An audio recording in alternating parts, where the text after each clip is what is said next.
নমস্কার, আনন্দ দর্শন চ্যানেলে আপনাকে স্বাগত। আজ বহুদিন বাদে আবার শুরু করলাম আনন্দ দর্শনের পথ চলা। বিশেষ কিছু ব্যক্তিগত কারণে আনন্দ দর্শনের পথ চলা বন্ধ ছিল। তার মধ্যে আমার পেশা, আমার সংসার, ধর্মকর্ম আর কি, সব কিছুই ছিল। পৃথিবীর কিছু বিষয় যেগুলো কোনোদিন আলোকপাত করা হয়নি, সেগুলোর উপরেও একটু আলোকপাত করেছিল, তাই জন্য বন্ধ ছিল। তা আজকে এই আনন্দ দর্শনের প্রবচন শুরু করার আগে যেটা বলি সেটা হচ্ছে যে বিষয়টা হচ্ছে এই যে ধর্মকর্ম করতে গেলে কোনো ভেকের দরকার পড়ে না। ধর্মকর্ম করতে গেলে কোনো সাজাগোজার আলাদা করে দরকার পড়ে না। ধর্মকর্ম করতে গেলে কোনো কিছুরই দরকার পড়ে না। তপস্যা করতে গেলে কোনো কিছুরই প্রয়োজন পড়ে না, শুধুমাত্র সদিচ্ছা লাগে। অর্থাৎ ঈশ্বর লাভ করতে গেলে শুধুমাত্র সদিচ্ছা লাগে। এই বিষয়ে আমি একটু আলোচনা করি। ভালো লাগলে শুনবেন, না ভালো লাগলে শুনবেন না। যদি মনে হয় যে আমার কথাগুলো আপনার অন্তরকে স্পর্শ করছে, তাহলে আমার পরিশ্রম সার্থক বলে আমি বুঝতে পারব। তো যেটা বলছিলাম সেটা হচ্ছে যে আমরা দেখি আমাদের চারদিকে, সমাজের চারদিকেই দেখি যে যারা ধর্মকর্ম করেন আর কি, তারা নানা রকম রঙের পোশাক পরেন, নানা রকম বেশভূষায় আচ্ছাদিত হয়ে থাকেন, সাধারণ মানুষের মধ্যে থাকেন না। তারা সাধারণ মানুষের ভিড়ে মিশে থাকেন অনেক সময়, কিন্তু নিজেকে একটা আলাদা এন্টিটি, অর্থাৎ আলাদা একটা আমার পোশাক আশাক, আমার ব্যবস্থাপনা অন্যরকম, যাতে করে মানুষ বুঝতে পারে যে আমি ধর্মীয় জগৎ বা অধ্যাত্ম জগতের সঙ্গে জড়িত। এখন ব্যাপারটা হচ্ছে, প্রশ্নটা হচ্ছে যে যারা ঈশ্বর লাভ করেছেন ইতোমধ্যে, যুগে যুগে যুগান্তরে, তারা কেউ কোনোদিন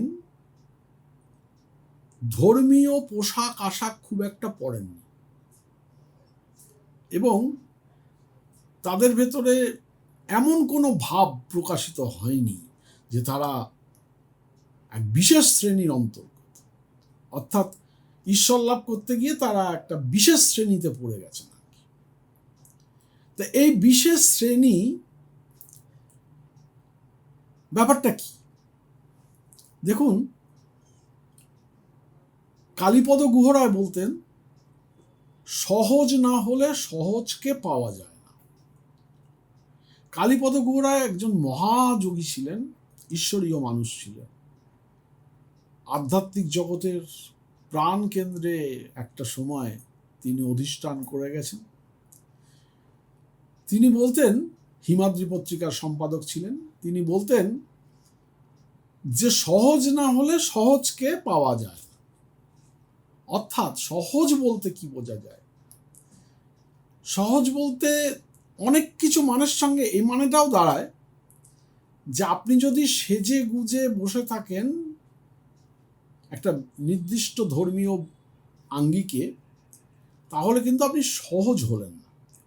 সহজ মানে সাধারণ মানুষ ঠিক যেভাবে লাইফ লিড করে, তারা যেমন পোশাক আশাক পরে, সেটাকে বলা হয় সহজ একটা এন্টিটি।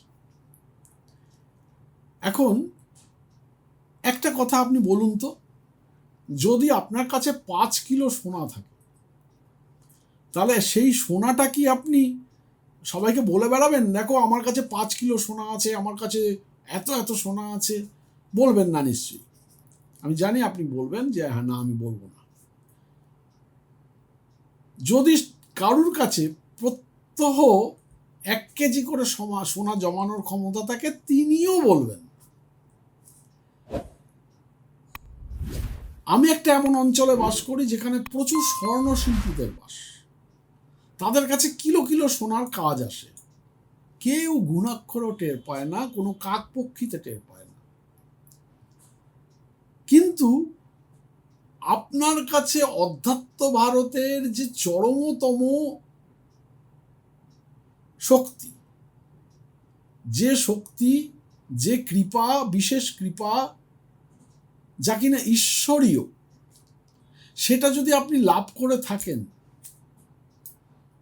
তাহলে এটা গ্যারান্টি দিয়ে বলা যায় যে আপনাকে দেখে বাইরের 5টা লোক চিনতে পারবে না, না না, যে এর কাছে স্বয়ং ঈশ্বর উপস্থিত থাকেন এবং তিনি পুরোপুরি ঈশ্বরীয় ভাবের ধারক এবং বাহক।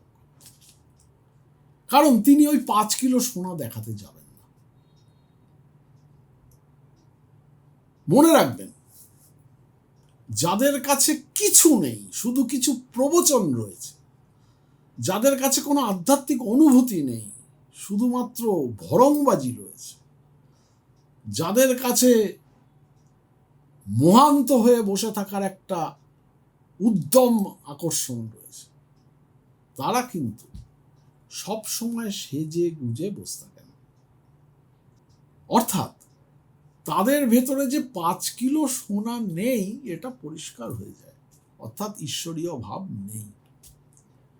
যোগীরা শ্যামাচরণ বলতেন, যেখানে ধর্মের ধ্বজা উড়িয়ে সাইনবোর্ড টানিয়ে ধর্ম প্রচার করা হয়, সেখানে কদাচ যেও না, সেখানে ধর্ম নেই। একদম সঠিক কথা। অর্থাৎ আপনার 5 কেজি সোনা থাকলে আপনি যেমন সেটাকে ঢেঁড়া পিটিয়ে লোককে বলতে যাবেন না, বা কাউকে গোপনেও বলতে যাবেন না, সেরকম ঈশ্বরীয় ভাব, অর্থাৎ 5 কেজি সোনাই আমি ধরে নিলাম, আমি অনেক 5 কেজি সোনার সঙ্গে কোনো তুলনাই চলে না, ঈশ্বরীয় ভাব যার ভেতরে একবার পরিস্ফুট হয়েছে, যিনি উত্তম পুরুষ দেখতে পাচ্ছেন সবসময়ের জন্যে, যিনি পুরুষোত্তমে নিমগ্ন থাকেন সারাক্ষণ, তিনি কোনো দিন ভরংবাজি করতে পারবেন না, কোনো দিন সাজতে পারবেন না, কোনো দিন এমন কিছু করতে পারবেন না যাকে দূর থেকে মানুষ বুঝতে পারে ইনি ঈশ্বরীয় পথে চলেন।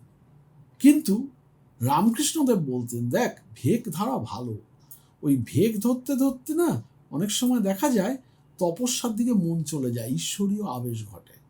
সেটা আলাদা কথা, কারণ সেটা হচ্ছে যিনি এখনো ঈশ্বর লাভের জন্য প্রস্তুত হননি, তার জন্য বলা যে একটুখানি ভেকটেক ধর, একটু এমন কিছু বস্ত্র টস্ত্র পর, একটু দাড়ি ফাড়ি রাখ, যাতে করে মনে হবে যেন না আমি ধার্মিক লোক, তার দ্বারা তপস্যা শুরু করা সম্ভব ভালোভাবে, সেটা আলাদা। কিন্তু যিনি একবার লাভ করেছেন, অর্থাৎ আমরা যাদের ধর্মগুরু হিসাবে জগতে দেখে আসছি, যারা এমন কিছু ড্রেস পরেন যাকে পরিষ্কার বোঝা যায় তিনি ধর্মগুরু, জানবেন তাদের কাছে কিছু নেই, কিছু নেই।